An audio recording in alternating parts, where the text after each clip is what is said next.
안녕하십니까, 이진영입니다. 응용 측량에서 우리 면체적 측량에 대한 부분, 그 중에 면적 산정에 대한 부분을 살펴보도록 하겠습니다. 기본적으로 면적이라고 하면 도형에 의해서 삼각형에 의한 면적 산정이 가장 기본적인 내용이 되겠습니다. 혹은 원의 면적을 우리가 산정할 수도 있고요.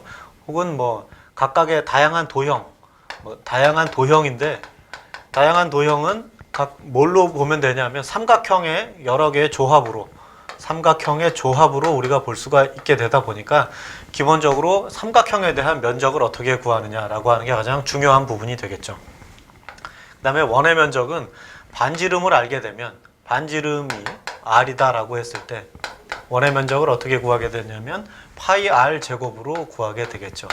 그런데 r을 d와 r과의 관계는, r과 d는 d가 지름이고 r은 반지름이다 보니까 r은 2분의 d가 되겠죠. 그렇게 되면 그 2분의 d를 r 자리에다가 대입을 하면 파이 d의 제곱인데 2를 2의 제곱으로 나누게 되다 보니까 4분의 파이 d 제곱, 이런 형태로 우리가 구할 수가 있어서 지름을 주어줘도 반지름으로 환산해서 파이 r 제곱으로 구해도 되겠고요. 그 다음에 지름 그대로 4분의 파이 d제곱, 이렇게 이제 구하셔도 되겠죠. 아무튼 원에 대한 부분, 그리고 반원이다 라고 하면 반원의 경우, 원의 경우 파이 r 제곱이니까 반원의 경우는 2분의 파이 r 제곱. 자, 원을 반으로 나눠서 2분의 1로 했다. 그럼 반원이라고 하는 얘기는 뭐냐면 원 전체가 360도가 되는데 반원은 각이 180도밖에 안 되는 거죠. 180도일 때, 4분의 1일 때, 즉 90도일 때는 어떻게 되냐면 4분의 파이 d제곱, 이렇게 이제 4분의 파이 r제곱이죠. 4분의 파이 r제곱, 이런 형태로 우리가 계산을 해주시면 되니까 각각에 대한 면적, 원에 대한 부분도 파이 r제곱이라고 하는 이 부분만 알면 어렵지 않게 해결할 수 있는 부분이 되겠다. 그러면 삼각형이라고 하는 게 여러 가지 모양으로 있을 수가 있어요. 그러니까 밑변에 대해서 높이로 이렇게 존재하게 되면, 첫 번째, 우리가 밑변과 높이를 안다. 밑변과 높이를 아는 경우가 있고요. 두 번째는 두 변과 사이각을 아는 경우가 있습니다. 그 다음에 세 번째는 세 변의 길이를 동시에 안다.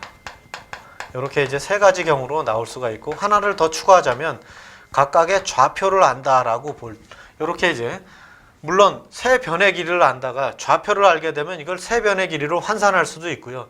좌표를 안다라는 얘기는 두 변의 길이하고 사이각으로 분해를 할 수도 있고요.